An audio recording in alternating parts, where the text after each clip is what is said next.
without guilt. So,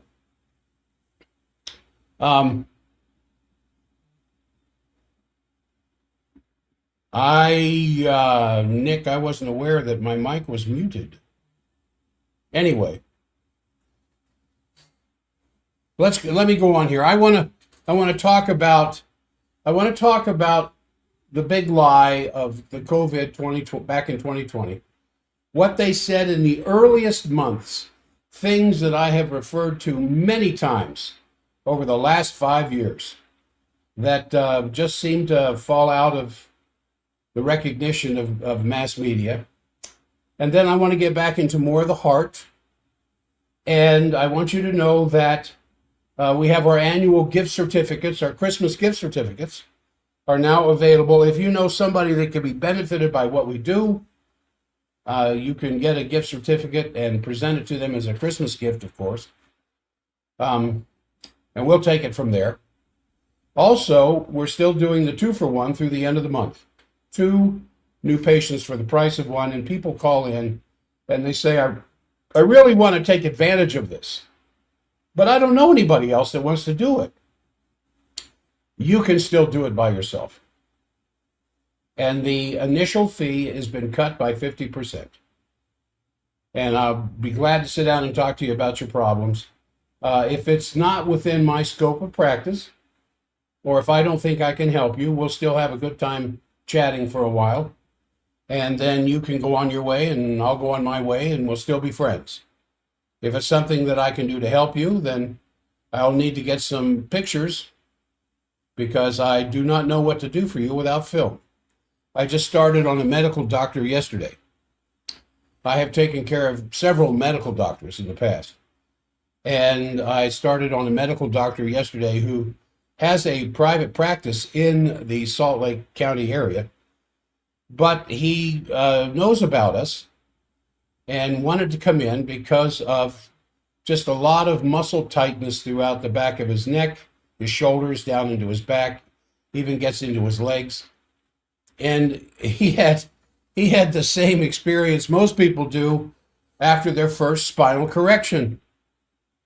He couldn't believe how relaxed his muscles were. He said, I feel like I'm standing straight. I said, well, Doc, you are standing straight. He said, I feel taller. You are taller. You're at least 1 inch to 1.5 inches taller than when you came in here. You didn't grow. Your spine just straightened up. So your eyes are picking up the floor at a little different angle than it was before, and your left brain is immediately interpreting this as you having grown.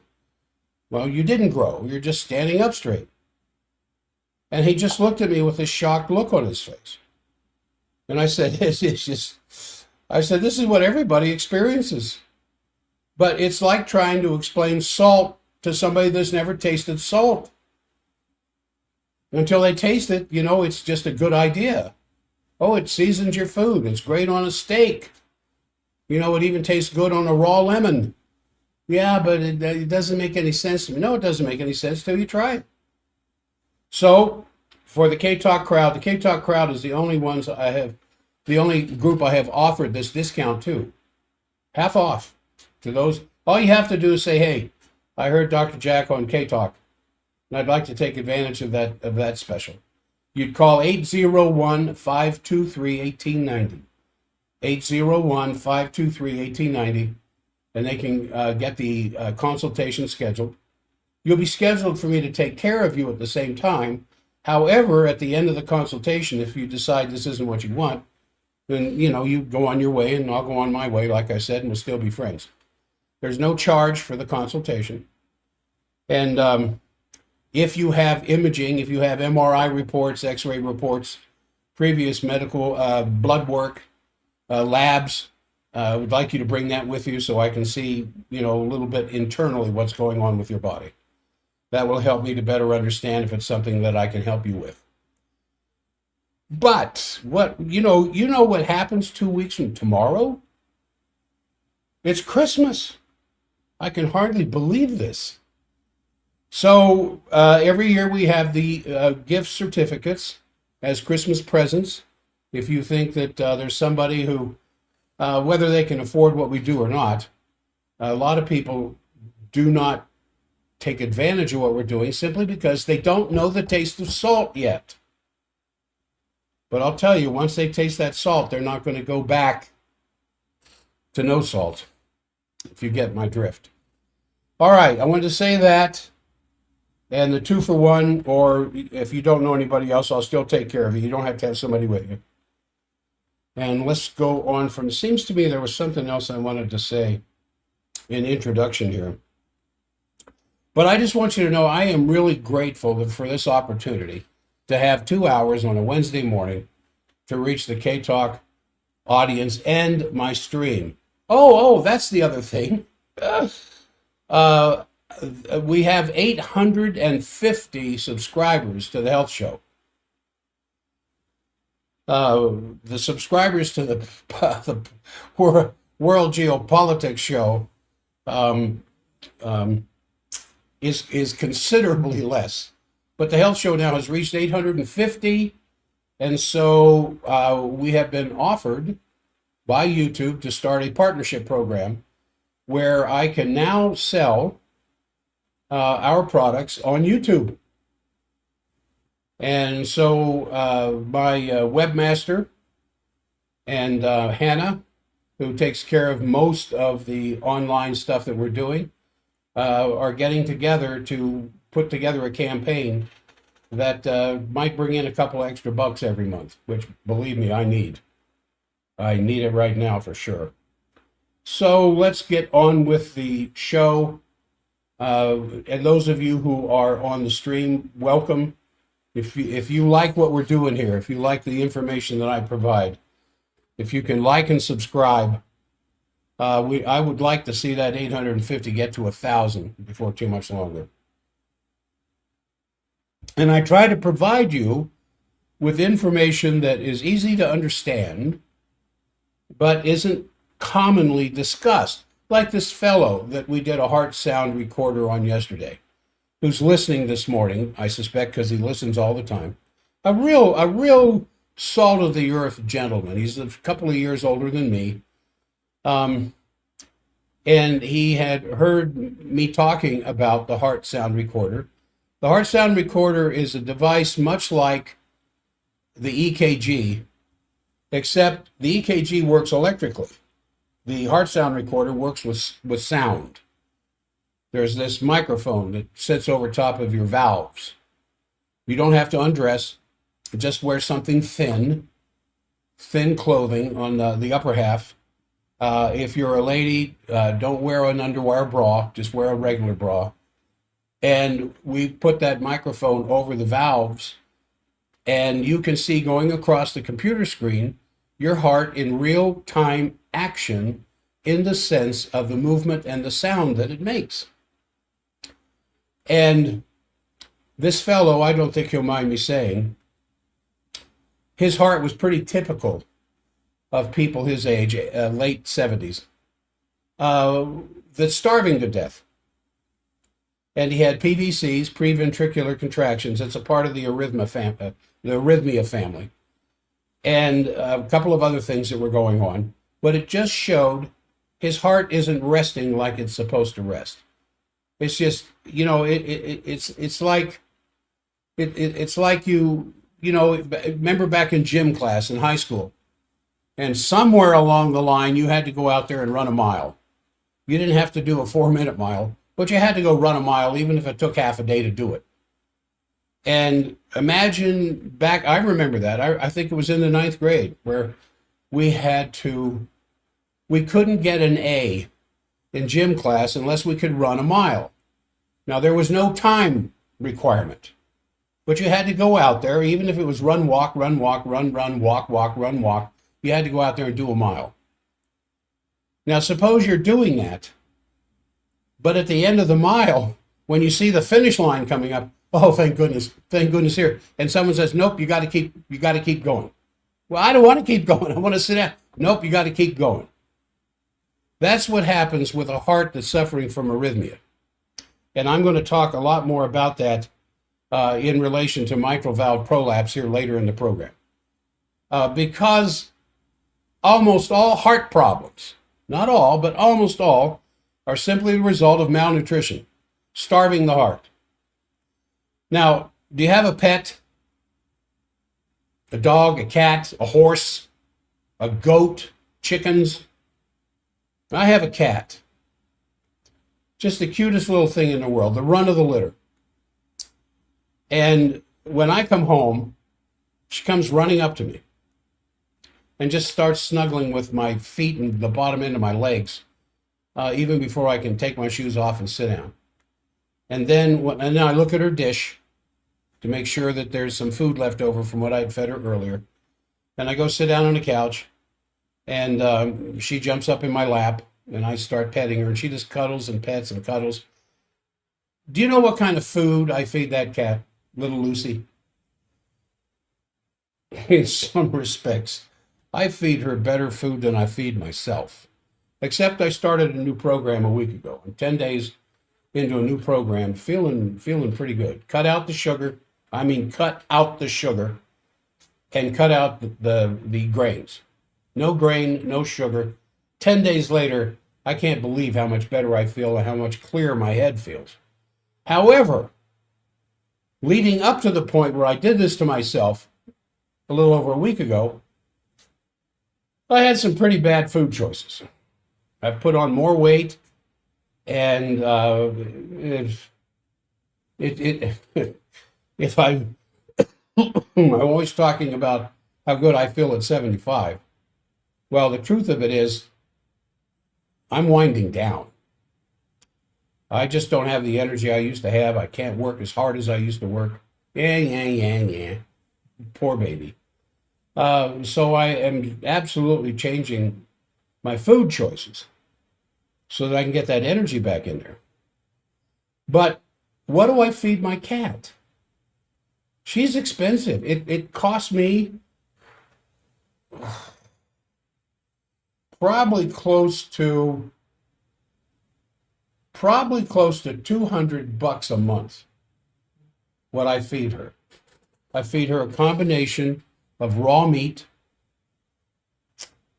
and a particular kind of kibble that I get at Whole Foods that has no grain in it. Few vegetables, but mostly a combination of salmon and chicken and a couple other things.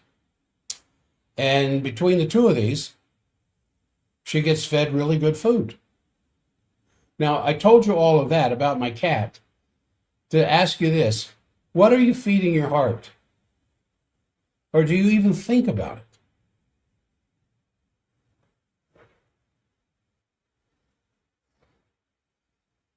That's what I'm going to talk about later this program. But I first want to get into something that happened on February 20th, 2020. If you can remember back that far, it's hard to believe that this whole nonsense with COVID is almost 6 years old.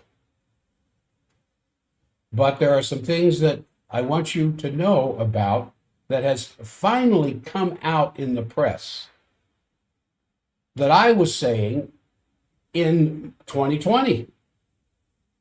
And I was having one YouTube video after another being taken off by their censors because of what I was saying. The majority of radio programs that I did in 2020 were removed from COVID, removed from YouTube.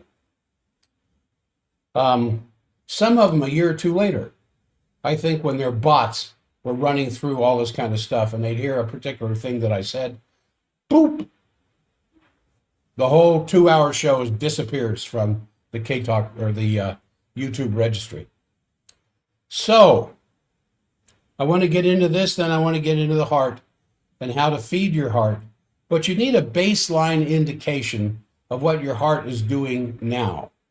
Because this fellow, this dear gentleman yesterday that we were taking care of, rightly concerned about his PVCs, rightly concerned about his arrhythmias. And he has certain food allergies that he needs to go out and have checked with what we were suggesting to better feed his heart with.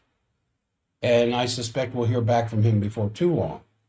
But he was genuinely concerned, listening to what I've had to say about the heart over the last several shows, that maybe the problems, symptoms, conditions that you might be suffering from now relative to your heart can be changed by what you eat. What a thought. What about the brain? We now know, I don't want to get into that. We now have a very good idea how to greatly increase your chances for dementia and for Alzheimer's. Continued vaccinations, the research has just come out on that. I am no model or sterling example of anything. But my last vaccination was when I was 12 or 13, lined up with my family on the sidewalk out in front of my junior high school back in Silver Spring, Maryland, to get our oral polio vaccine on the sugar cube. And my parents felt like it was important at the time, and I didn't know otherwise.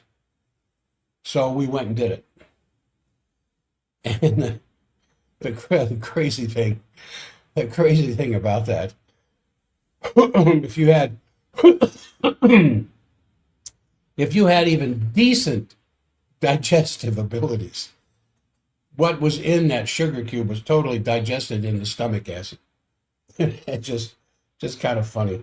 So I don't worry about that. Then any earlier vaccines I had prior to that were the basic 3 back in the early 50s. Was it polio, smallpox, and measles, I think. And I still got the measles. All right, so here I want to go.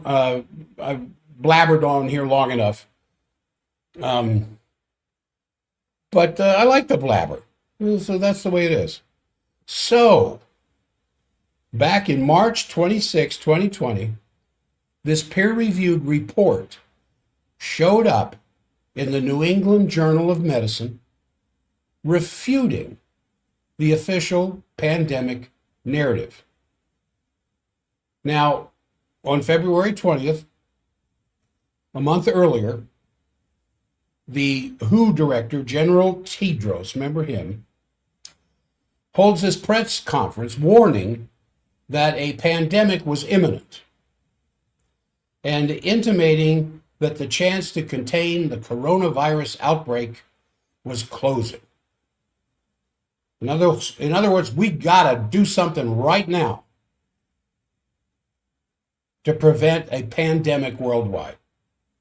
And he said, I believe the window of opportunity is still there, but that window is narrowing. Now that's it's kind of like what they did in 2003 with Baghdad and Iraq with the shock and awe.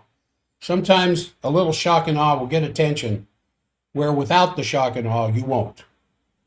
And so, because even though these statements by Tedros had no scientific basis whatsoever, on February 20th, the recorded number, you may want to sit down because this is pretty shocking. The recorded number of COVID positive cases outside of China was 1,073.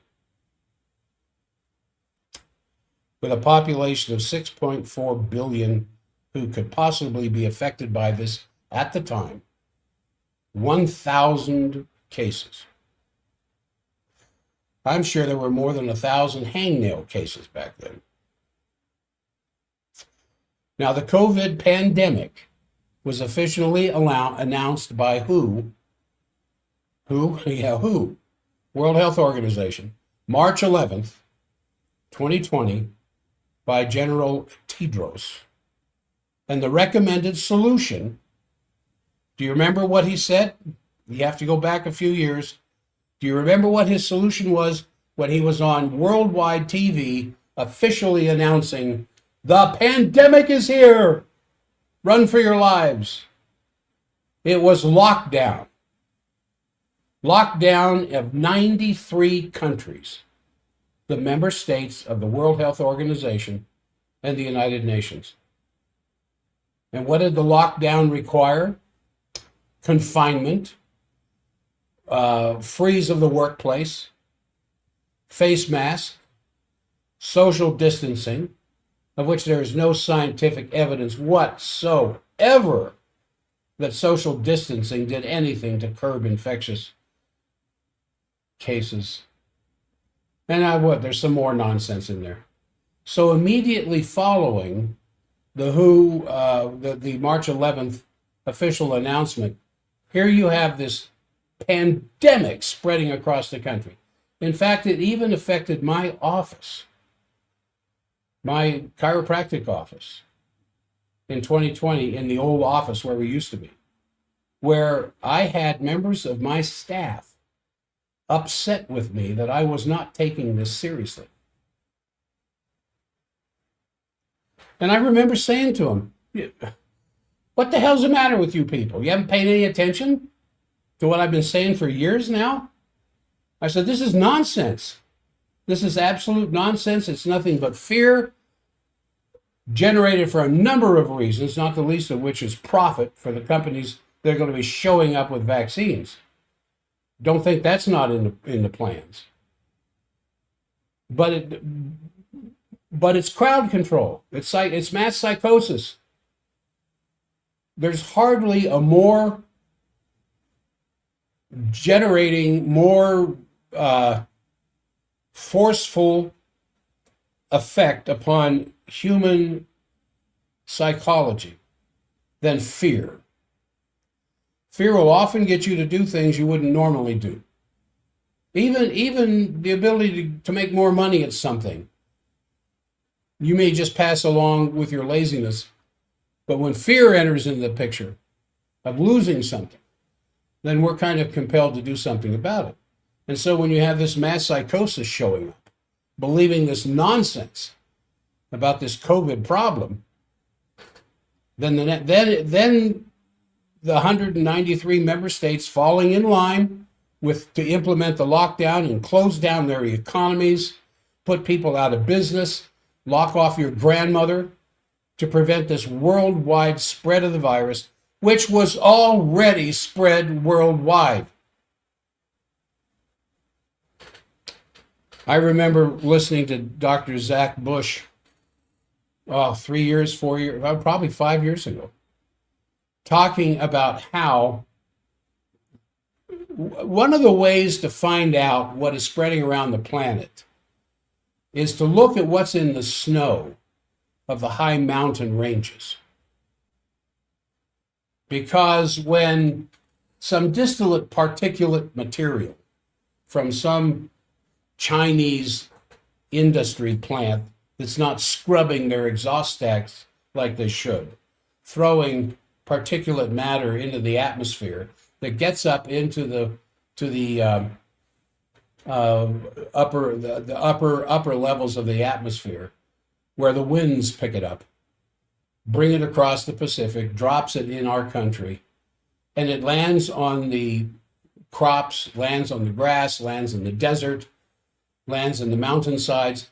It becomes a part of, it disappears into the environment. But way up high in the Alps, where it doesn't change, it just gets deeper, the snow. It becomes almost like a petri dish that you were back in microbiology, just checking what kind of bacteria was on the public water fountain. It becomes a petri dish in the sense that it collects this stuff falling out of the atmosphere in freezing, sub-freezing temperatures where it just sits there on the snow. So they go up there, the scientists, get their samples, take it back to the lab, and see, well, what has fallen on our country in the last 48 hours. And they found the elements of this viral material from Wuhan, China, in the Alps 2 weeks before this was ever announced as a problem. Now, why did I tell you that? Because The worldwide spread of the virus isn't something you contain, any more than being 2 miles offshore in the ocean, you do everything you can to contain the water so you don't get wet. It's absolutely nonsense. Now, immediately following this, there were 3 important decisions that were made, which served to set the stage for this ongoing coronavirus. January 30th and 31st, the worldwide public health emergency declared by the WHO, there were 83 cases outside of China. 83 cases of COVID outside of China. A month later, February 20th, was when the WHO warning came out that a pandemic is imminent. It led to a stock market crash here in America, where they found 1,000 cases outside of China. Then 3 weeks later, March 11th, the lockdown and the recommended worldwide closure of economic activity as a means of resolving an alleged public health crisis had reached 44,000 cases outside of China at a time when the alleged COVID crisis in China was virtually over. The Chinese that were exposed to this virus and the mass epidemic that China suffered was already over with by the time it became a worldwide sensation. Now, these ridiculously low numbers of positive cases were based on what kind of test? Do you remember? There's your trivia question of the morning. Well, how are they testing people? Remember? What'd they do with that swab when they stuck it up your nose? Where'd that swab go?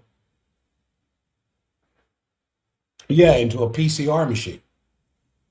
And the PCR test did not, under any circumstances, justify the lockdown and closing down of all economic activity in these 193 countries. And some were far worse than others, if you remember what was going on in Australia.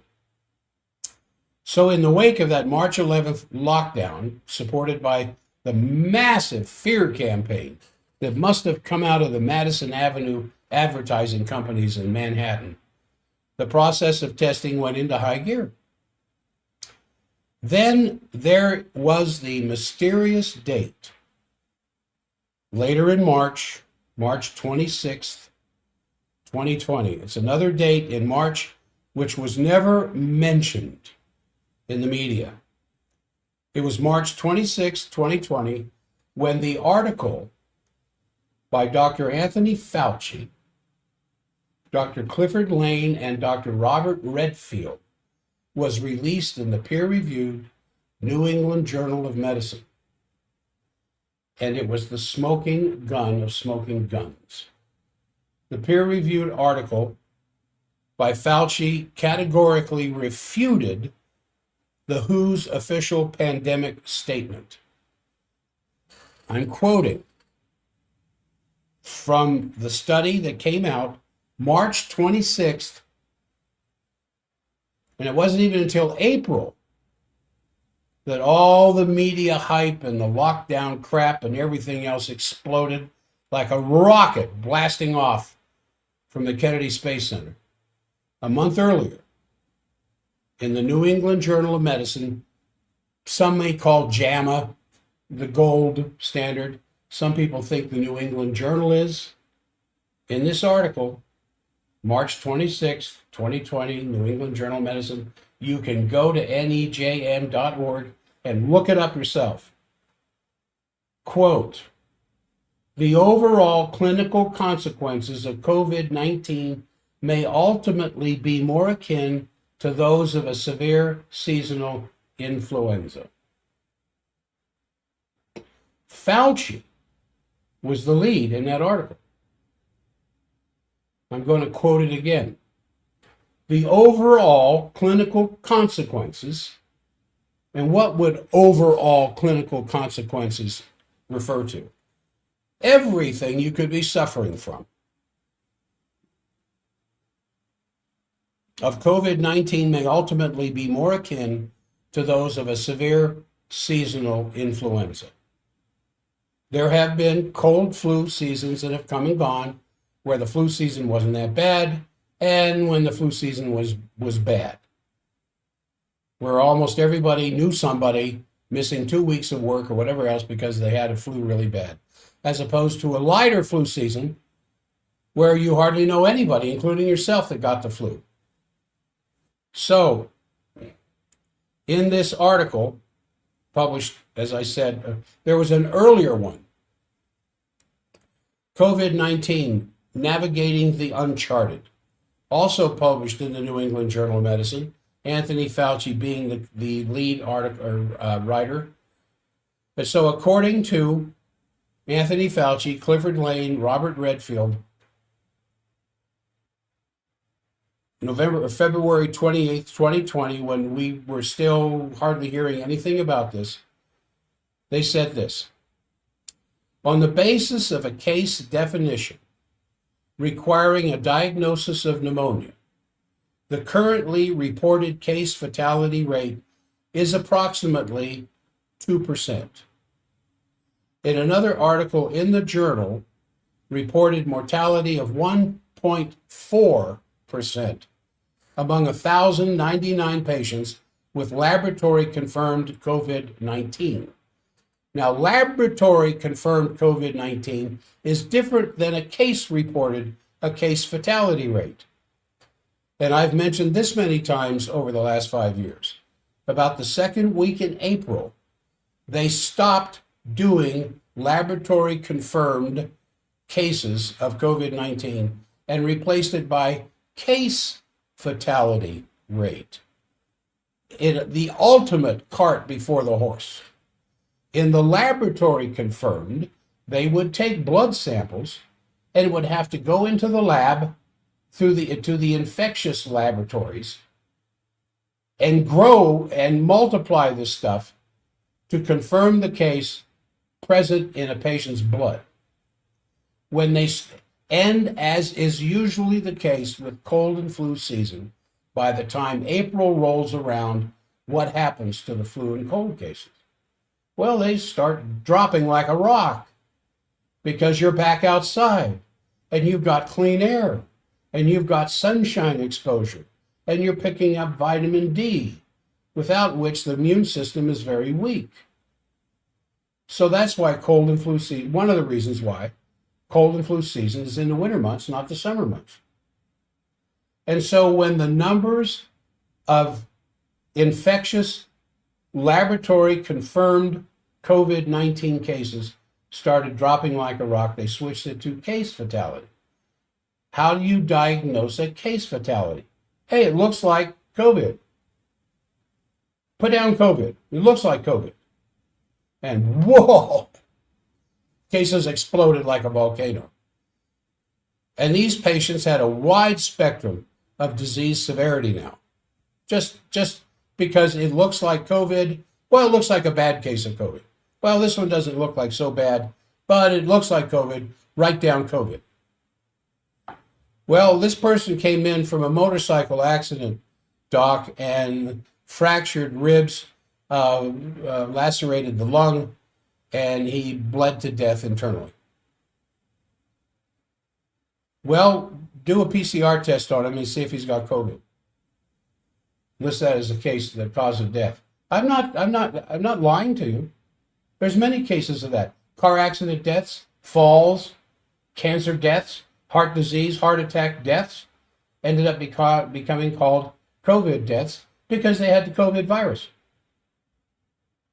So if one assumes that the number of asymptomatic or minimally symptomatic cases is several times as high as the number of reported cases, the case fatality rate may be considerably less than 1%, if any honesty was applied to these numbers. Which suggests what?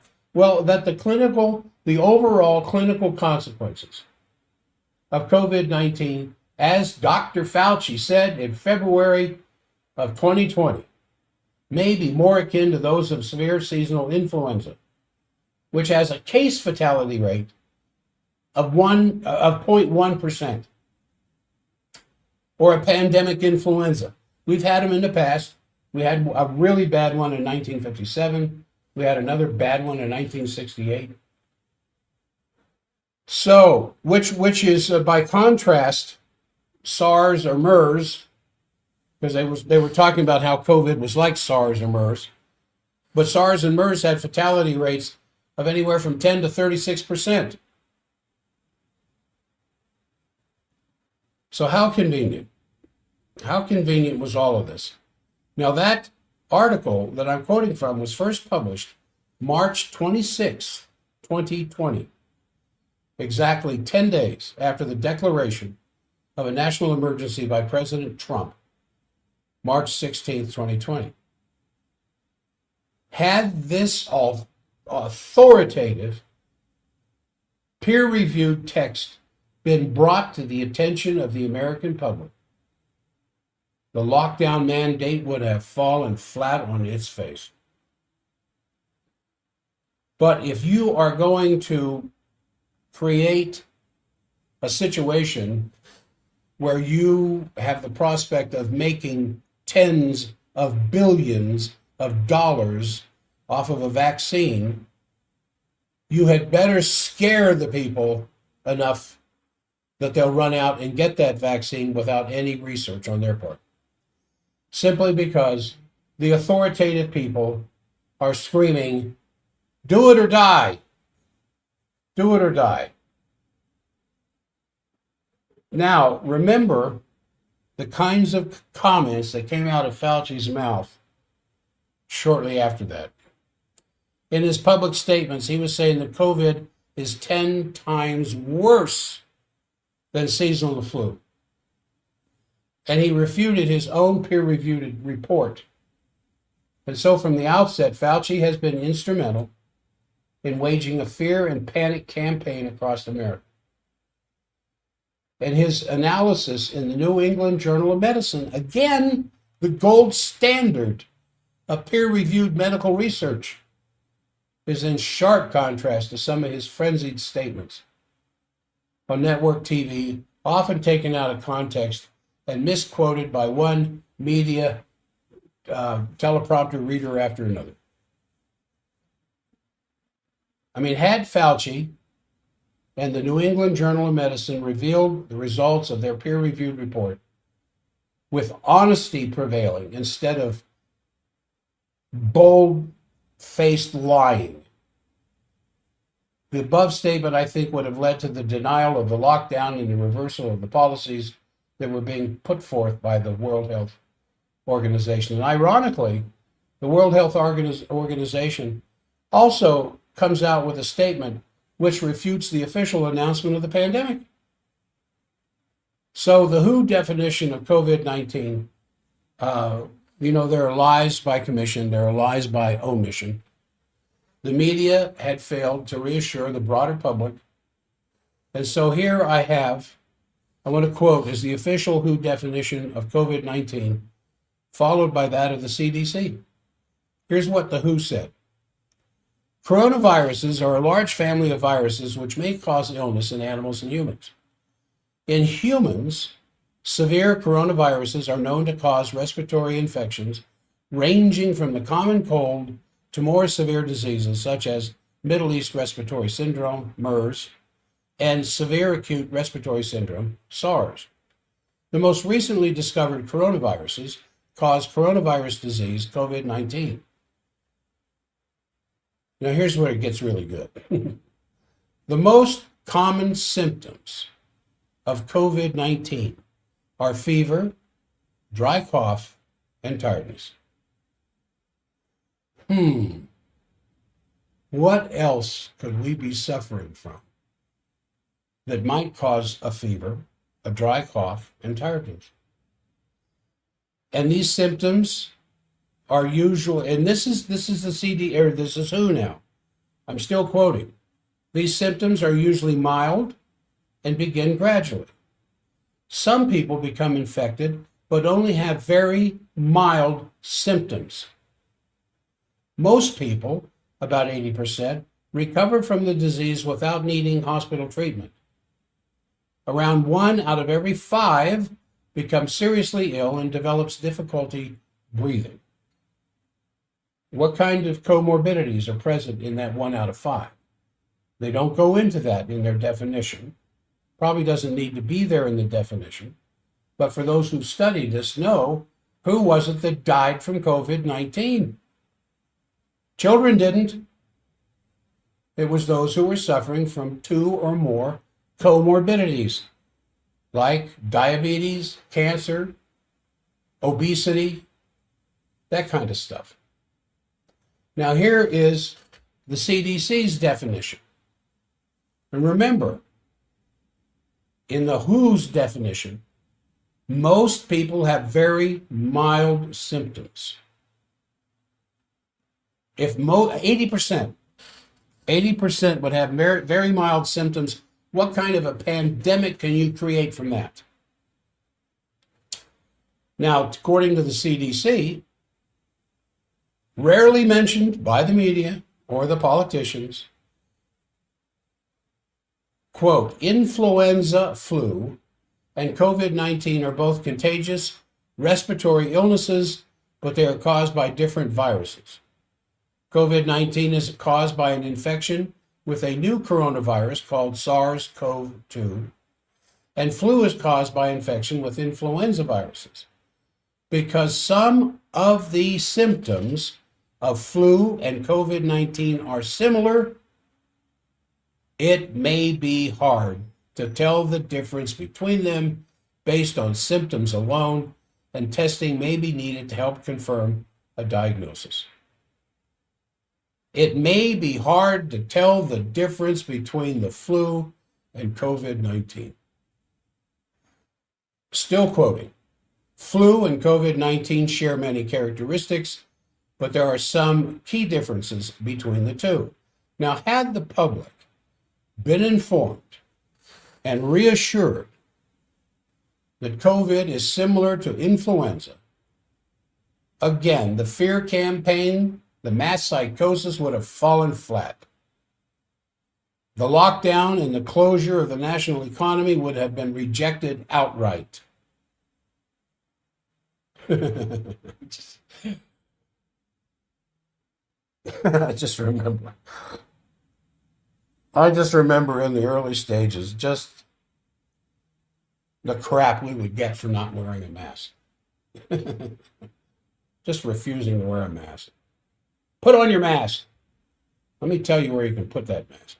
So according to Dr. Wolfgang Vodark, pneumonia is regularly caused or accompanied by coronaviruses. Immunologists broadly confirm the CDC definition. COVID-19 has similar features to seasonal influenza coupled with pneumonia. Now, from 2020 up through 2024, do you remember what happened to the flu count? Do you remember what happened to the pneumonia count? Yeah, they disappeared. They flat out disappeared. And when you went to the CDC, where they track this stuff month by month, you see flu cases falling like a rock, pneumonia falling like a rock, COVID exploding like a volcano, but the same symptoms. And for 80%, very mild symptoms, fever, dry cough, symptoms of a cold. So Dr. Anthony Fauci was described at one point, when this was up and running, as America's trustworthy voice on coronavirus. He was often found correcting President Donald Trump when Donald Trump was comparing COVID-19 to seasonal flu. See, somebody in the White House was telling President Trump back in 2020, Donald, this is nothing. It's just like seasonal flu. Look here, a publication in the New England Journal of Medicine, Mr. President, where Fauci himself said it's nothing more than seasonal flu, case-by-case comparison of symptoms. But that isn't what Fauci was doing in his New England Journal of Medicine article. Right after the article came out, and I'm quoting here from CNN, who's always known to be telling the truth. Over the weekend, Fauci told CNN that the pandemic would ultimately kill between 100,000 and 200,000 people in the U.S. should mitigation be unsuccessful. Serving a president who initially dismissed coronavirus by comparing it to seasonal flu, Fauci has been even-handed in the public. Oh my goodness. Other than feeling a great sense of vindication by this stuff coming out now for what I was saying in the early months of 2020, along with a few other people. Now they're saying it. Now they're saying it. Fauci is essentially telling the president to shut up. The president's saying, it's not that big a deal. It's just like seasonal flu. But they shut the president up. And I'm not saying that this is any virtue of Donald Trump. I'm just showing the criminality of Fauci. And Fauci, of course, became the love child of CNN, providing all of these authoritative statements on the virus. I'm quoting from Health and Science. Top U.S. health official says the coronavirus is 10 times more lethal than the seasonal flu. And Fauci just goes on continually contradicting himself. He certainly does not inform Americans in what might be interpreted a more cautious way. He doesn't reassure them at all. And so he comes out with one statement after another that has no authoritative factual backing. Here's a quote from The Guardian, March 29th, 2020. Fauci warns coronavirus could kill as many as 200,000 Americans. Top U.S. infectious disease expert cautions that figure is a moving target that could easily be wrong. Yeah, because just a month earlier, he said it's not any worse than a serious case of the flu. But that kind of got covered up. And so he not only misleads Americans, he fails to acknowledge the statements of the CDC, which confirm unequivocally, quote, this is the CDC, the most commonly reported symptoms for COVID-19 include fever, dry cough, and shortness of breath. And most patients, 80%, experience mild illness. Approximately 14% experienced severe disease. 5% were critically ill. Early reports suggest that illness severity is associated with age and comorbid disease. That's from the WHO. Then the WHO is quoted in The Hill, March 19th, 2020. All of this is out and over by April.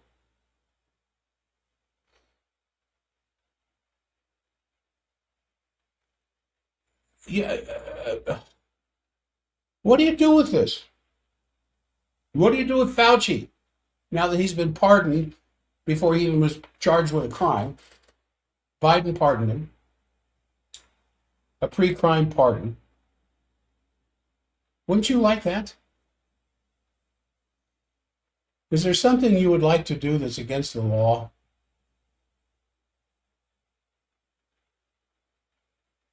I mean, in all your fantasies, have you ever wanted to do something you know is against the law, but you don't do it because it's against the law and you get in trouble? Like rob a bank. I mean, I don't spend any time on that, but what else? Oh, there's all kinds of stuff you could do that's against the law. And the president comes out and pre-pardons you ahead of time. Okay, you can go do it now. Or you've done something in the past which is guilty of a prison sentence,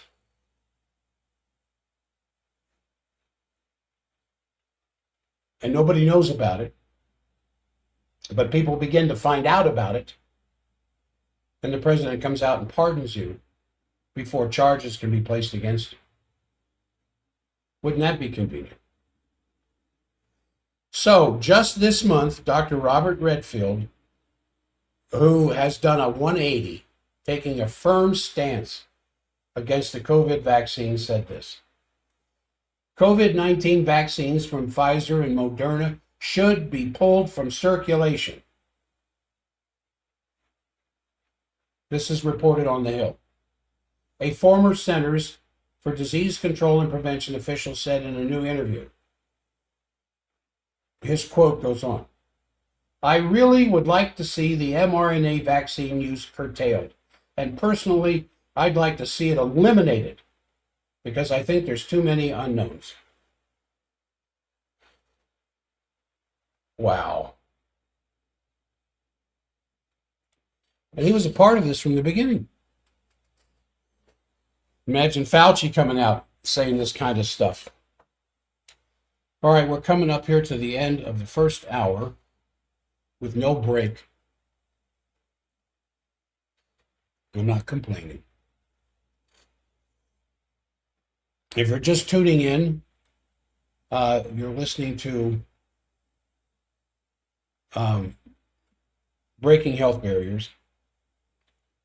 I'm Dr. Jack Stockwell at jackstockwell.com and at forbiddendoctor.com, where there are tons of podcasts, newsletters, posts, blogs, all kinds of information relative to your general health profile that's available for free. All right, now I want to carry this a little bit further into the next hour, and then I want to talk about the heart. Now, this is from the Journal of Infectious Diseases.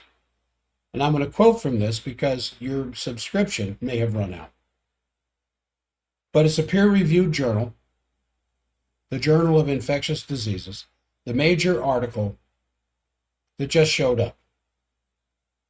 Common vaccines and the risk of incident dementia, a population-based cohort study. And so some of the common vaccines that they were looking at, the flu vaccine and the PCV vaccine, looking at 13.3 million adults who got this vaccine, had a 38% increase of dementia risk, a 38% dementia risk, a 50% Alzheimer's risk, who got the flu vaccine and the PCV.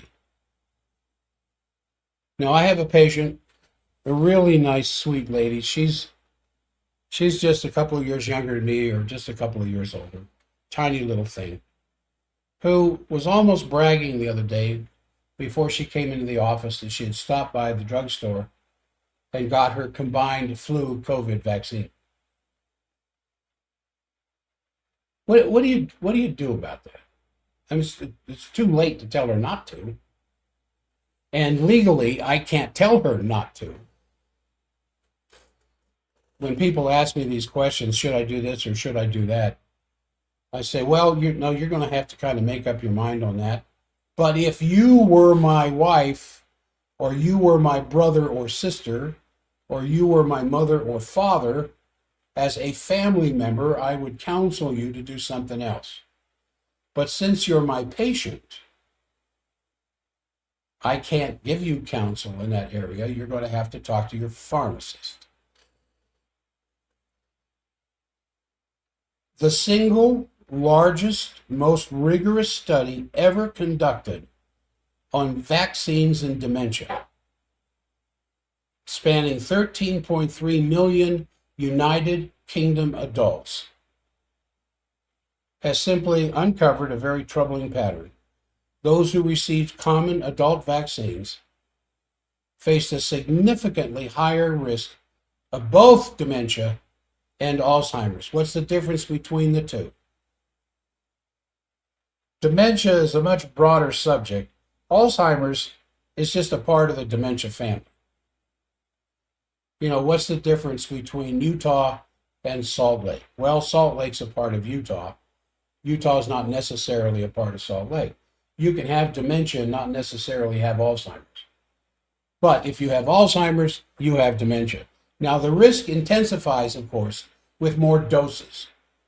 Now, why do we turn to places like the United Kingdom for information like this? Well, you can get the same reliable information from most Western nations because the government is in charge of their health profile, because the government provides free health care. So all these numbers are seriously important to the government statistics than they are in our country. In our country, they're kind of swept under the rug, because the last thing we want the average American to be frightful of is that an increased doses of flu vaccine can cause 50% chance of Alzheimer's. That means you and your friend going to CVS or Walgreens or whatever else every fall to get your flu vaccine, and you've done it for 10 years, one of you, your friend or you, is going to get Alzheimer's, according to the UK study. And if you're not satisfied with just one flu shot, because you run across somebody a month or two later that you're in their house and they got the flu really bad and you're scared to death, so you run off back to CVS and get another flu shot. Those who get multiple doses are the ones who are the most likely to fall into that category. And how long does the risk last? A full decade. Even if you stopped today, the risk is still there till your body cleans that crap out of itself, which can take up to a decade. And it's strongest after influenza and pneumococcal vaccinations, the PCV, the pneumonia vaccine. So the flu and the pneumonia. With each layer of statistical adjustment that the National Health Service did, the signal doesn't fade. It becomes sharper, more consistent, and increasingly difficult to just explain it away. How do you explain that away? How do you explain away these statistics that the government themselves keep? Now, if we had some watchdog group here in our country looking out for this stuff, like Children's Health Defense, they're not going to get access to the statistics. In some cases where it's public, they can. But for a lot of places, the statistics are not public. You can only get them through the Freedom of Information Act. But in these other countries, it's public information.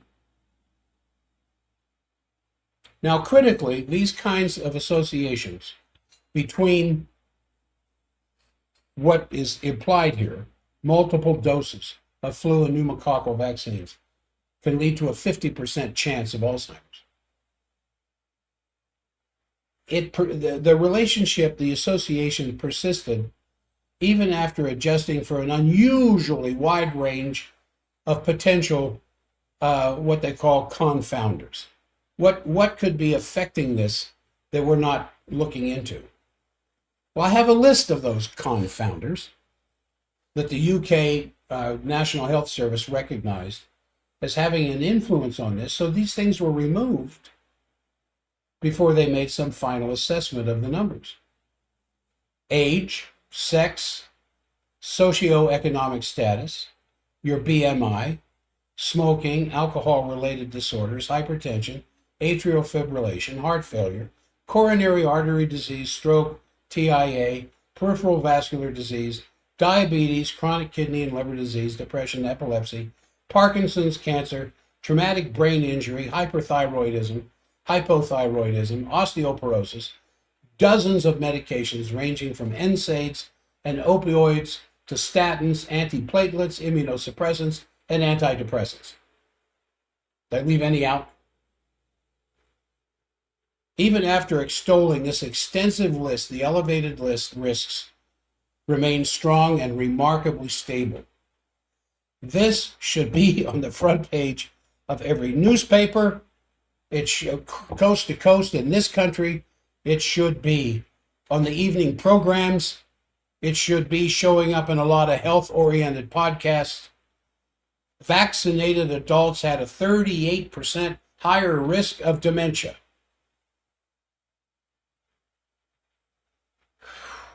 If there is some legitimacy to the hubbub out there about vaccines causing autism in children, why in the world would anybody question vaccines could cause brain damage in adults? The primary adjusted model showed that the adults receiving common adult vaccines, influenza, pneumococcal, shingles, tetanus, diphtheria, pertussis, had a 38% increased risk of developing dementia. So this idea, this narrative that vaccines protect the brain, I think needs to be re-examined. Now, Alzheimer's is even higher than 38. It was 58%. So buried in the supplemental tables is a more shocking result. When the authors restricted analysis to Alzheimer's disease specifically, then the association grew even stronger. 50% increased risk of Alzheimer's, which this indicates the effect is not random. The association intensifies for the most devastating subtype of dementia. And there was a clear dose response pattern. In other words, more vaccines, higher the risk. So the authors ran multiple dose response models. Every one of them shows the same pattern. Dementia. One vaccine dose, 26% higher risk. 2 to 3 doses, 32%. 4 to 7 doses, 42%. 8 to 12 doses, 50% higher. 13 doses or higher, 55% higher risk. That was for dementia. Alzheimer's is even higher. One dose of those vaccines in the UK study, 32% higher risk of Alzheimer's. 2 to 3 doses, 41%. Greater than 4 doses of COVID or pneumococcal or shingles or a couple of the others, 61% higher risk of getting Alzheimer's. This is one of the most powerful and unmistakable signals in epidemiology. Now, is there a curve in there? You know, like what does the risk peak soon after vaccination, and as the days go by after the vaccination, the risk decreases? No, it remains elevated for years. Why am I doing this? Because some of you listening to this program this morning are considering getting your COVID vaccine. or your flu vaccine, or you already have. And what they found is inconsistent with the concept of bias. What really it boiled down to was a time-response relationship. The highest, now listen to this, the highest dementia risk occurs 2 to 5 years after the vaccination. The risk then slowly attenuates but never returns to baseline, remaining elevated across all time windows. I'm just reading from the report here. What does that mean? Why would the risk be greater 2 years after the vaccine than right after you got the vaccine? Think about that. Very simple answer. Think about it for a moment. Why would the risk be higher 2 years after the vaccine? Well, doesn't this stuff disappear in hours? Doesn't it just stay right there in my arm when I get the shot like you told me it does?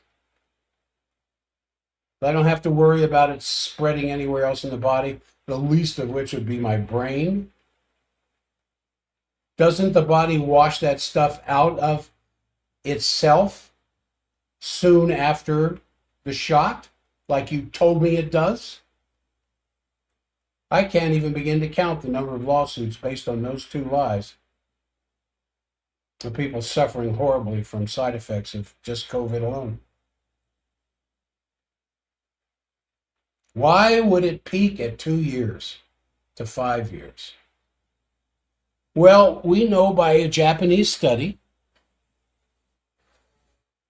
that was published, it was 2 years ago, the famous Japanese study that said that once that stuff is injected in your arm, in 48 hours, it's everywhere, especially where?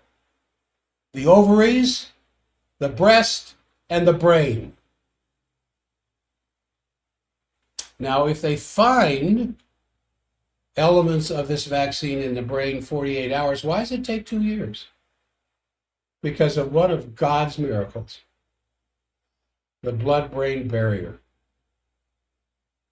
that filters most of this.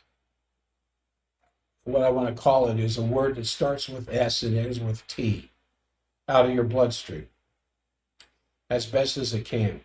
But some of it leaks through. What would determine how much of it leaks through the blood-brain barrier into the neurons of the brain that are affected by Alzheimer's? Dose dependent. How many COVID shots did you get? The overall health of the brain to start with. But it seems, according to this study, the thing that was most influential was the dose dependency. How many shots did you get? How many of you know people who've had 5, 6, 7 COVID shots already and are bragging about how healthy they are? Hopefully it stays that way. Hopefully they had a low dose. In other words, we know that depending on the dose, we know the increase in the possibility of vaccine side effects. Some people got doses that just didn't seem to have much crap in it. Some people got a lot. So after 2 years, up to 5 years, the chances of Alzheimer's are extremely high because it takes that long to poison the brain enough that the body's own beta amyloid plaquing system is kicked into gear and Alzheimer's ensues. Then the risk slowly attenuates, gets less and less after 5 years, but never goes back to baseline. It never goes back to no risk. After 12 and a half years in this study, the risk is still meaningfully elevated. I'm quoting, a persistence incompatible with short-term detection bias and suggestive of long-lasting biological impact. The pattern is what you expect from a biological trigger with long latency neuroinflammatory or neurodegenerative consequences. So what does that mean? The bottom line is, even after a 10-year lag, and nobody has a 10-year lag yet because the shot's only been out for 5 years. 2020 to 25. Well, it showed up in December of 2020, right? Here we are, December of 2025. So 5 years later. But that's just the COVID vaccine. The pneumococcal, shingles, all these have been around for a long time. And what this study was focused on was not just COVID, but all these common vaccines, especially the elderly, get every year. Why do we find Alzheimer's in the elderly more so than we find in teenagers? Though the teenagers act like they have it. Why? Well, because the biological triggers that bring this stuff to pass in our brains has a greater chance the older we get if we continue to get the vaccines. Now, this is not me summarizing something that shows up in the study. I'm quoting from the study. These aren't my words. This isn't my analysis. I'm just reporting to you what I found.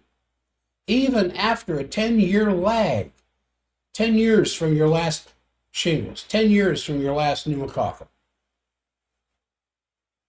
the risk does not disappear.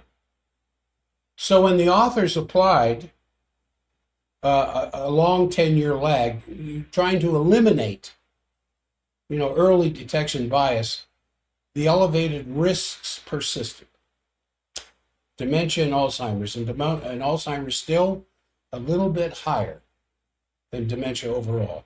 And if this were simply people who see doctors more often, get diagnosed earlier, the association would disappear under long lag correction. In other words, if it was true that if it were more obvious because you see your doctor more, then they could blame it on that instead of the long lag correction would be meaningless. Now, there are 2 vaccines of all the vaccines that the elderly get that show particularly strong associations. The influenza vaccine, not COVID, influenza, 39% higher risk for dementia, 49% higher risk for Alzheimer's. If all you got was the pneumococcal vaccine and not the flu, which would be unusual, dementia 12% higher risk, Alzheimer's 15%. Again, both are dose-dependent, the dose response escalation here. Most people who get a flu vaccine and a pneumococcal get them both. They don't usually just get a pneumococcal by itself. But the risk is greater with the flu vaccine, which your county health department will tell you is safe and effective, despite this study that's come out of the UK. So taken together, the findings across primary, supplemental, dose response, time response, sensitivity analysis paints the same picture. A consistent association between cumulative vaccination and increased dementia risk in over 12 million patients in the National Health Service data files in the United Kingdom. A consistent association between how many vaccines you get and how that increases your risk of dementia. Number 2, a stronger association for Alzheimer's risk than just general dementia. We know what the symptoms of Alzheimer's is. And I mean, it can really be heartbreaking when you sit down with your mother or your father and they don't know who you are, or they confuse you with somebody else. But symptoms of dementia, well, flirting with amnesia, global amnesia kind of stuff, the silver alerts that we hear around our neighborhoods. People just go out for a little walk and they get lost. They're not sure where they're at. They may or may not be sure who they're at, but they kind of get lost. They make mistakes at the bank. They get friendly with people they shouldn't be friendly with. They're just little things like that. Whereas Alzheimer's, oh my goodness. So there was a dose response effect. More vaccines, higher risk. Then there was a time response effect. Risks peak after exposure and persists for a long time.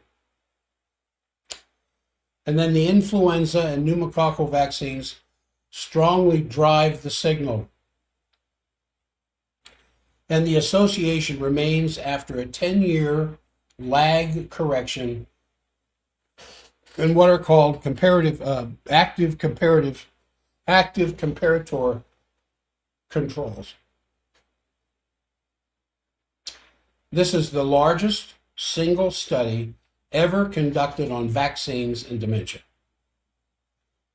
Common adult vaccinations were associated with a 38% higher risk of dementia and a 50% higher risk of Alzheimer's. And the risk increases with more doses, persists for a decade, and is strongest for the influenza and pneumococcal vaccines.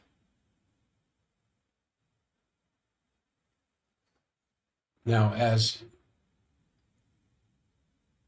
my younger brother used to say when he was making a point, put that in your pipe and smoke it. Like, whatever.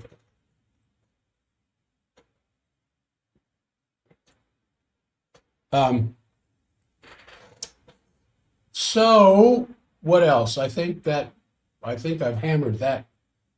I think I've hammered that enough. So what do you do? Is there anything you can do about this? Yeah, there is. You can clean your blood. Oil-based chlorophyll, we know, is a very powerful cleanser of the blood. Now, I didn't tell you all this stuff here to sell something. I just want to give you some answers. Your liver, if you support your liver, it's constantly cleaning the blood. If you take oil-based chlorophyll, not water-based will not do it. Oil-based chlorophyll, something called chlorophyll complex, Livoplex, will go a long way with trying to clean the blood out. But what do you do with the stuff that's gone past the blood-brain barrier into the neuron mix of the brain itself, the various levels of the cortex? Cortex has 6 levels to it. The gray matter of your brain has 6 layers. When it gets down to the deeper layers, where one of the most marvelous creations in all of the universe exists, the Purkinje cell, the most complex cell in the human body. Purkinje, named after Dr. Purkinje, who discovered it. And they predominate in the 5th and 6th layers of the brain. A Purkinje cell can have as many as 100,000 synaptic connections. How can you quickly come up with an answer to something so fast that it just amazes you sometimes? Somebody mentions a name that you haven't heard in 10 years. And you hear the name, and all of a sudden, there's this whole scenario that plays itself out immediately in your brain relative to that name. An old girlfriend, an old boyfriend, an old worker, companion, an old sibling, or an event that happened 10 years ago, 20 years ago. You you're in a department store and a lady comes walking by who's wearing a particular perfume, a particular scent, and it's one of the older ones, Chanel No. 5, something like that, white shoulders, some of the old stuff from back when you were a teenager. And you smell that perfume, and all of a sudden, immediately, you remember exactly where you were on a stairway in the 10th grade in high school when a girl wearing that exact aroma came walking by you, and that was the first time you ever smelled it. And you haven't thought about her or that perfume in 30, 40 years. I mean, you may not even know her name. But that aroma, that smell, triggered a part deep in the Purkinje cells of your brain. Now, where do you think Alzheimer's hits you? It hits all the layers as that plaque develops. But when it gets down to the Purkinje cell level,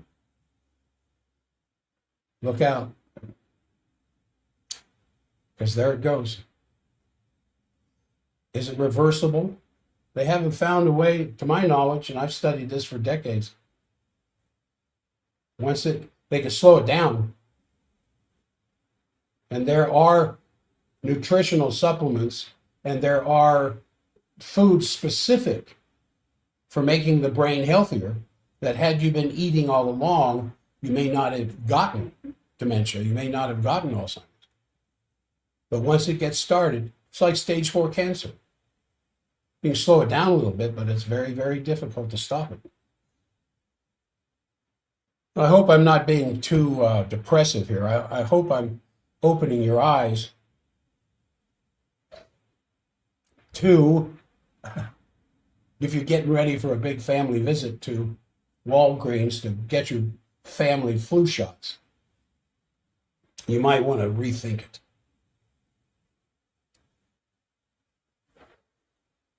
And you will not see a study like this in our country, because it will be covered up by the FDA, it'll be covered up by the CDC. I'm waiting.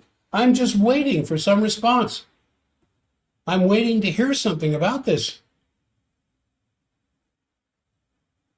Some alternative point of view from the CDC or the FDA or the NIH. I haven't seen it yet.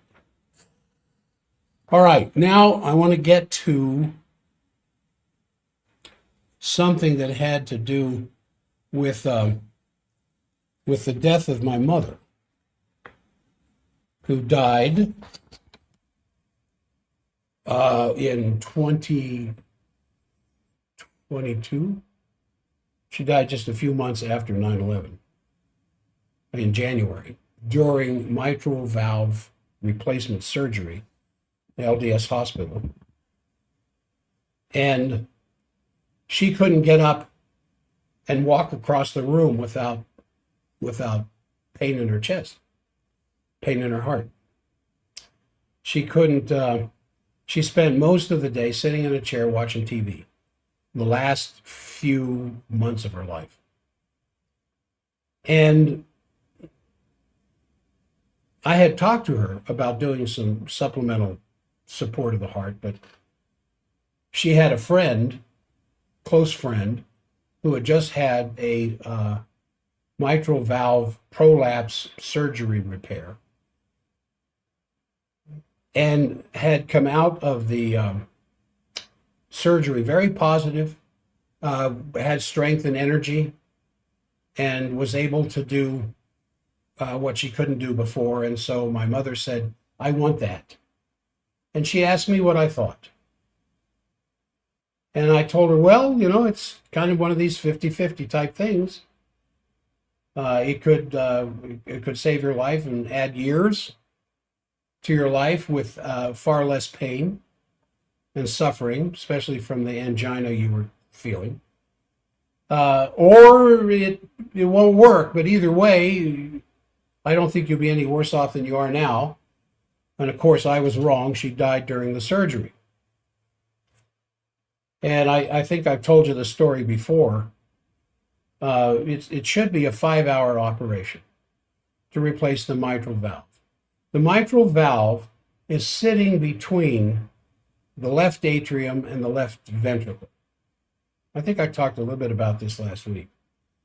The left ventricle is the chamber of the heart that is pumping blood to the rest of the body, oxygenated blood that has come back from the lungs and to be pumped to all the cells of the body.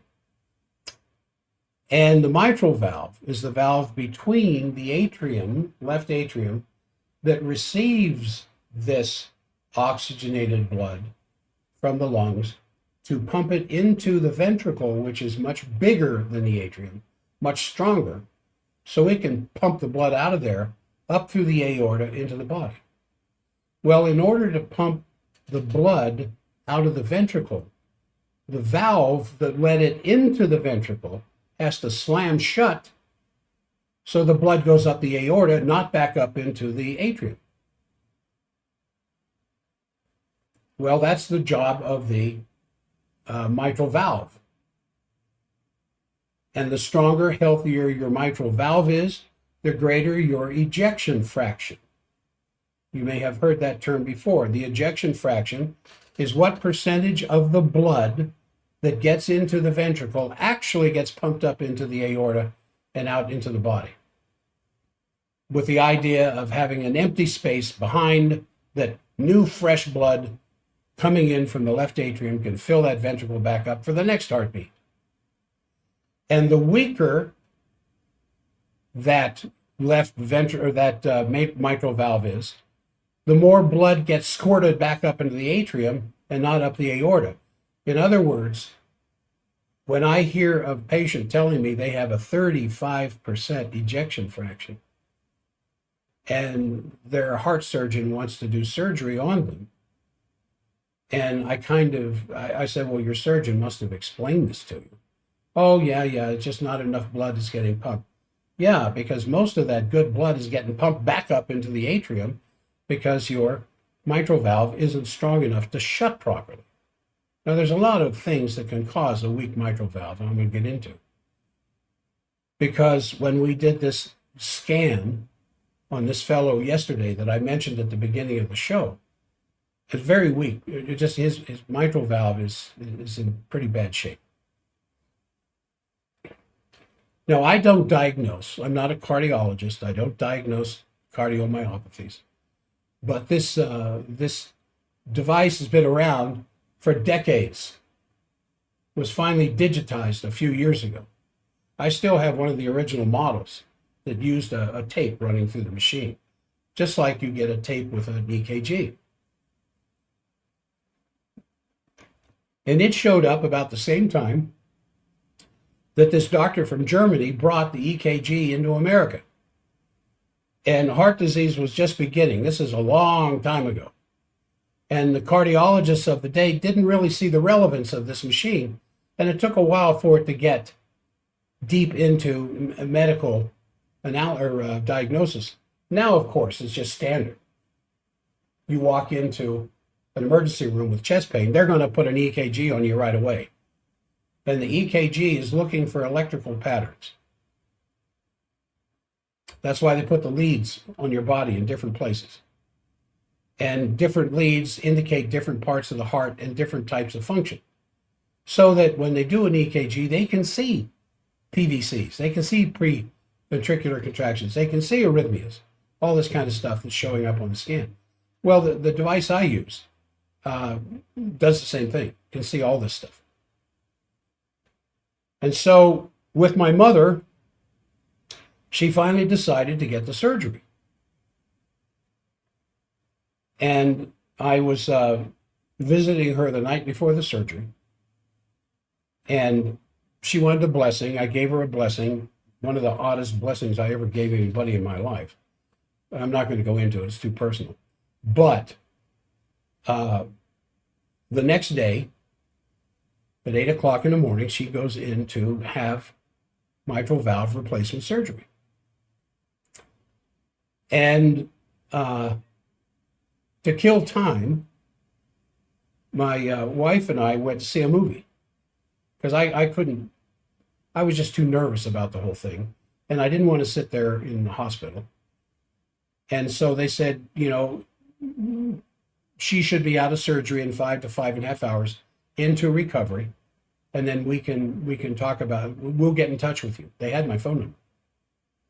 Well, long about 8 hours later, 8.5 hours later, I still hadn't heard anything. So I called the OR at LDS Hospital. And a nurse answers the phone. And I tell her who I am, and I'm just looking for what's happened with my mother. And this is no lie. This is exactly what she said when I asked the question. What's the disposition of my mother? Oh, nobody told you? She didn't make it.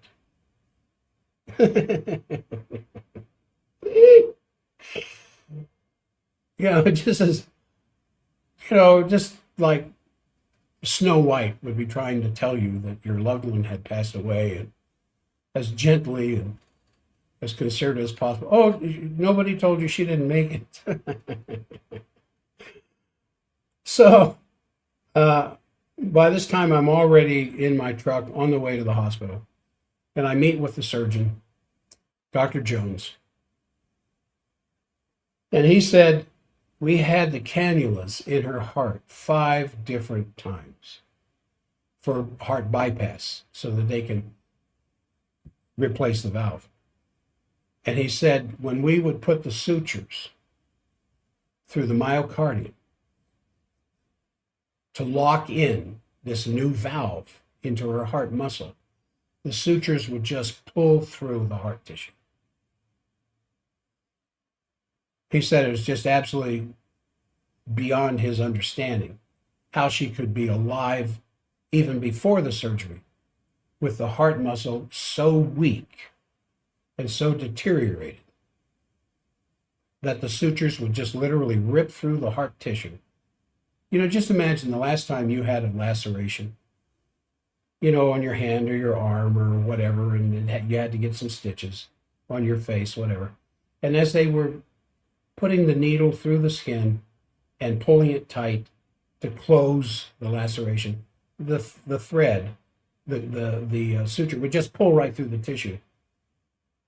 Like a thread pulling through a stick of warm butter. And I had been studying the heart up to that point to some degree, but man, I started studying the heart like crazy after that. And that's over 20 years ago. And so when I do a heart sound recorder scan on somebody today, the first thing I look at is the mitral valve. You have 4 valves. You can't survive losing any one of them. But the mitral can get weaker and weaker while you're still functioning until the ejection fraction, normal ejection fraction should be around 65%. Yeah, that means 35% of the blood stays behind. But if you're pumping out 65% of the blood that goes into the ventricle with each heartbeat, your body's going to get a good dose of oxygenated blood, especially the brain. And the first organ to get that blood is the heart itself, the coronary tree. Feeds the heart muscle. The heart will get oxygenated blood before the brain does. And it only makes sense that would happen that way. But this mitral valve is extremely important. And so what causes problems with the mitral valve? And occasionally when a patient comes in to consult with me about their heart stuff, because the more people hear that we have this heart scan device that is non-invasive and you don't have to disrobe or anything. More and more people are taking advantage of this, like this dear fellow yesterday. And I always love talking to them to explain to them how their heart works. And who studies that? Who studies how the heart works? Well, people with heart disease might be compelled to look into their heart function a little bit more, but how many times are they told that this onset of myocarditis, pericarditis, cardiovascular disease, your heart attack, whatever else, was the result of malnutrition. Rarely are they ever told, because of environmental factors, primarily your dietary choices, your heart has been slowly starving over the years, over the decades, to the point where it simply can't function the way it did when you were 8 years old. Now, the beautiful thing about that is that can be reversed. Oh, yeah. You can reverse heart disease simply by feeding it what it wasn't getting that led up to the disease process itself. Now, the standard medical treatment, drugs and surgery for valve problems, you could have a leaky valve, you could have a sclerosing valve. In other words, it's getting harder and harder, tougher, stiffer. The little leaflets that make up the valve itself don't work as well because they're getting stiff, just like arteriosclerosis, where you get stiff blood vessels. Or diseased valves. We know that there's a relationship between rheumatic fever as a child and what happens with those valves later on in life. Doesn't have to happen, but it does. And so if this continues unabated, then the disease process itself, of course, gets worse.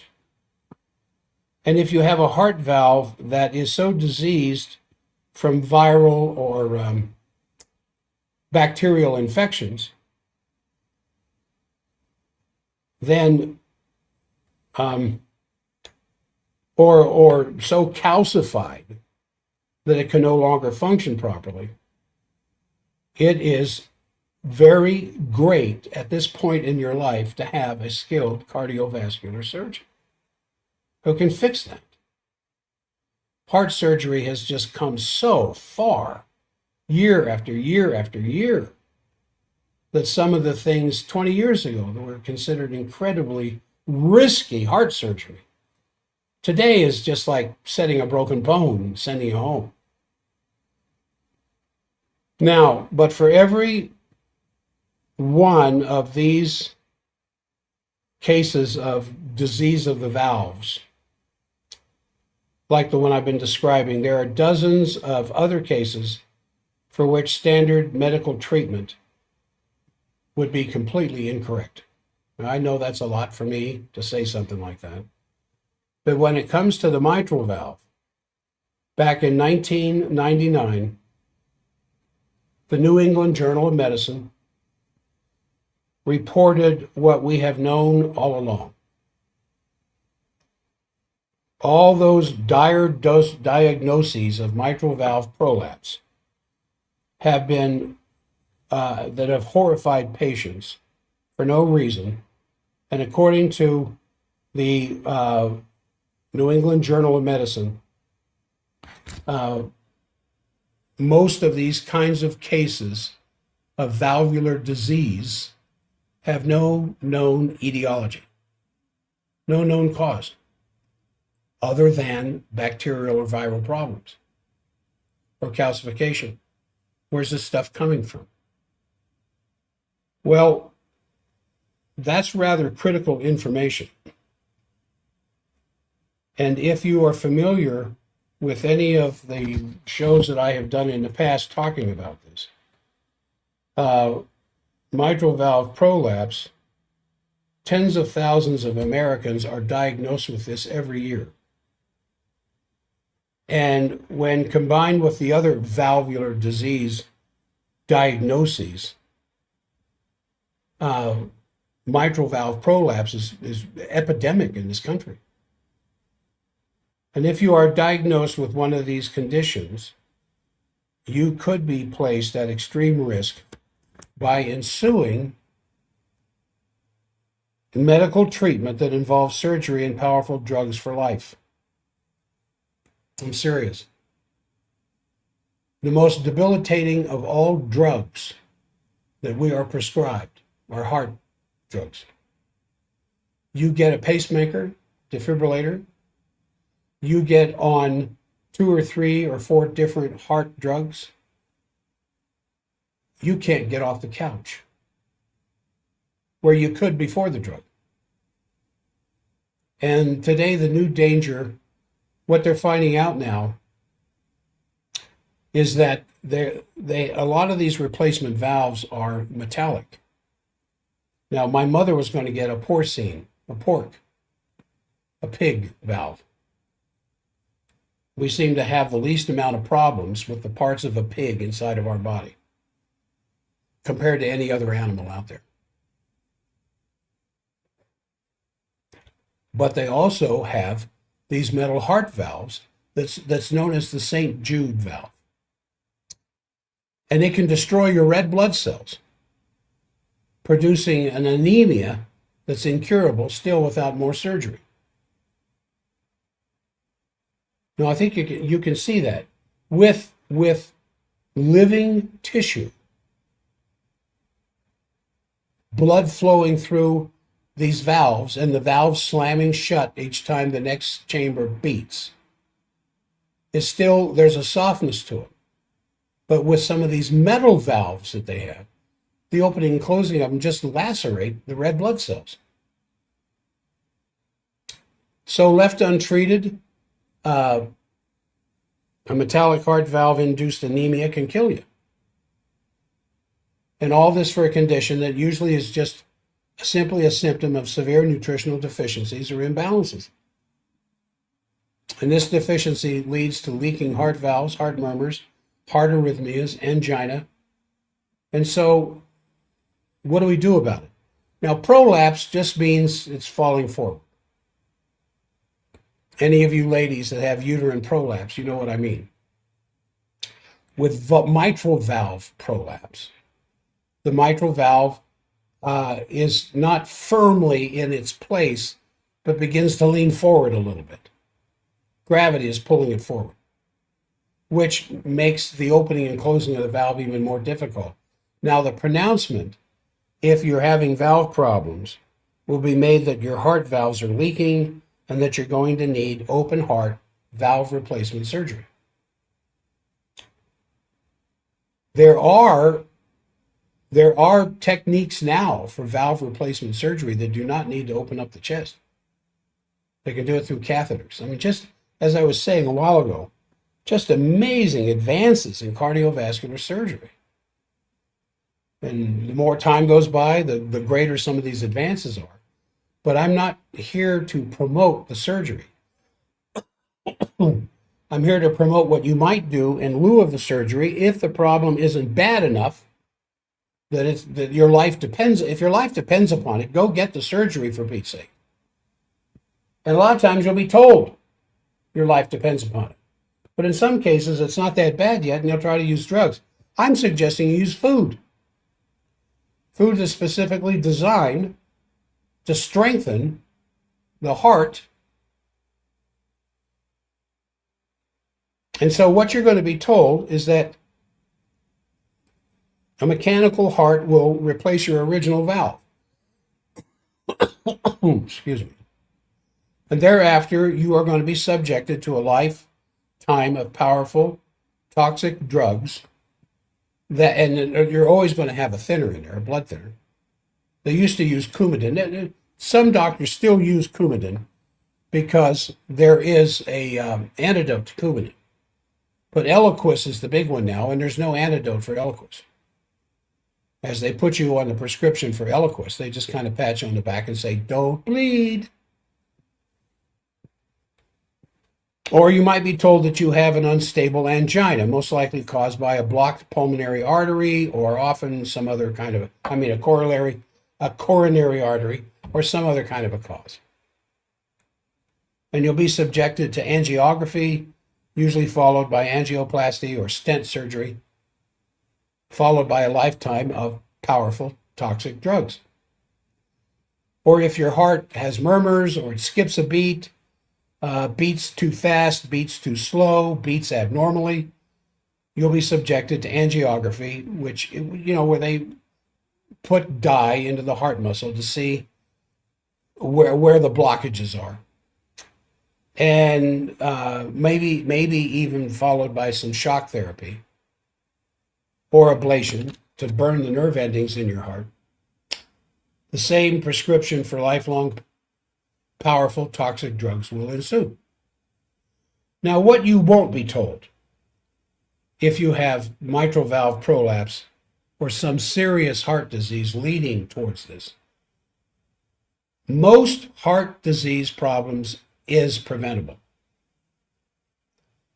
because it's caused by nutritional deficiencies or imbalances. Much of today's current heart disease and valve problems are just a modern version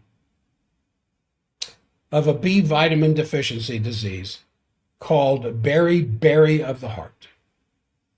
Beriberi is a vitamin B1 deficiency disease. I don't have time to go into explaining where beriberi came from. It was discovered by English doctors working with the people of South Africa in the mines. And when they discovered that it was a B1 deficiency, and they made sure that these people started eating brown rice instead of white rice, whole grain bread instead of white bread, then they got thiamine. And the heart literally would rebuild itself in the presence of B1. Now, without adequate amounts of B vitamin in your diet, food-based B vitamin, mind you, not synthetic, your heart muscle will weaken, it will lose tone, and while your heart enlarges, it will sag, it will stretch, and this also stretches your heart valves out of their normal shape, allowing for leaks and murmurs to start showing up. And you start getting something called cardiomegaly. Your heart starts getting big. Why would your heart get bigger? Well, for two reasons. Number one, the muscle is weakening because it's starving and gravity is stretching it down. And number two, because it's weaker, it doesn't pump hard enough, and the brain is telling it, I need more blood, I need more blood. So the muscle increases in size so it can pump more blood. All of which is brought about primarily by a thiamine deficiency. Now that's why almost every person that we do a heart sound recorder test on ends up getting cataplex B core, because it has not just B1, but it has B4. The FDA will tell you there's no such thing as vitamin B4. There is vitamin B4. It's the anti-stiffness factor of heart muscle. Where do you find vitamin B4? In whole grains, rice polishings, nutritional yeast. Where do you not find it? 95% of what you buy in your grocery cart. Now, I can sugarcoat this, or I can just tell you the truth, and I'd rather tell you the truth. Because when you supply the necessary phytonutrients, it strengthens the heart muscle. It causes your heart to regain tone, to lose excess water that's building up in the walls around it. It'll shrink back to its proper size, and the higher in the chest cavity where it belongs instead of down low. It's kind of interesting when we do a heart sound scan on some people, and we have a hard time finding the heart for a few minutes. You would think that would be very obvious. It's right here.